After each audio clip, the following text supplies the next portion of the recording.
Estamos lendo o livro de Números. Vamos começar agora o capítulo 9.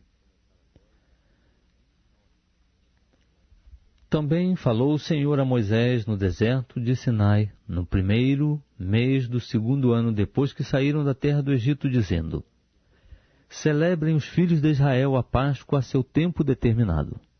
No dia 14 deste mês, à tardinha, a seu tempo determinado, a celebrareis. Segundo todos os seus estatutos e segundo todas as suas ordenanças, a celebrareis. Disse, pois, Moisés aos filhos de Israel que celebrassem a Páscoa. Então celebraram a Páscoa no dia 14 do primeiro mês, à tardinha, no deserto de Sinai, conforme tudo que o Senhor ordenara a Moisés, assim fizeram os filhos de Israel. Ora, havia alguns que se achavam imundos por terem tocado o cadáver de um homem, de modo que não podiam celebrar a Páscoa naquele dia, pelo que no mesmo dia se chegaram perante Moisés e Arão. E aqueles homens disseram-lhes: Estamos imundos por havermos tocado o cadáver de um homem. Por que seríamos privados de oferecer a oferta do Senhor a seu tempo determinado no meio dos filhos de Israel? Respondeu-lhes Moisés: Esperai para que eu ouça o que o Senhor há de ordenar acerca de vós. Então disse o Senhor a Moisés: Fala aos filhos de Israel, dizendo: Se alguém dentre vós, ou dentre os vossos descendentes, estiver imundo por ter tocado um cadáver, ou achar-se longe em viagem, contudo, ainda celebrará a Páscoa ao Senhor. No segundo mês, no dia 14 à tardinha, a celebrarão. Comê-la-ão com pães ázimos e ervas amargas. Dela não deixarão nada até pela manhã, nem quebrarão dela osso algum, segundo todo o estatuto da Páscoa a celebrarão.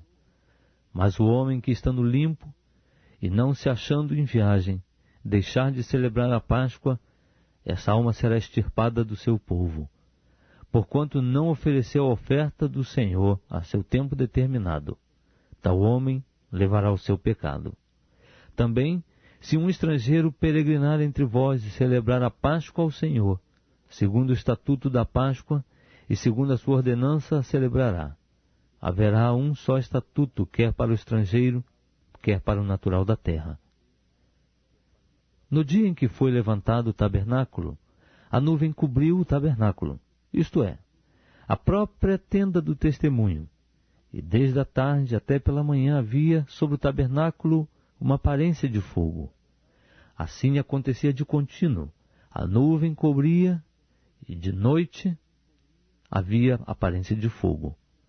Mas sempre que a nuvem se alçava de sobre a tenda, os filhos de Israel partiam, e no lugar em que a nuvem parava, ali os filhos de Israel se acampavam. À ordem do Senhor os filhos de Israel partiam, e à ordem do Senhor se acampavam. Por todos os dias em que a nuvem parava sobre o tabernáculo, eles ficavam acampados. E quando a nuvem se detinha sobre o tabernáculo muitos dias, os filhos de Israel cumpriam o mandado do Senhor e não partiam. Às vezes a nuvem ficava poucos dias sobre o tabernáculo. Então, à ordem do Senhor, permaneciam acampados. E à ordem do Senhor, partiam. Outras vezes ficava a nuvem desde a tarde até pela manhã. E quando pela manhã a nuvem se alçava, eles partiam. Ou de dia, ou de noite, alçando-se a nuvem, partiam.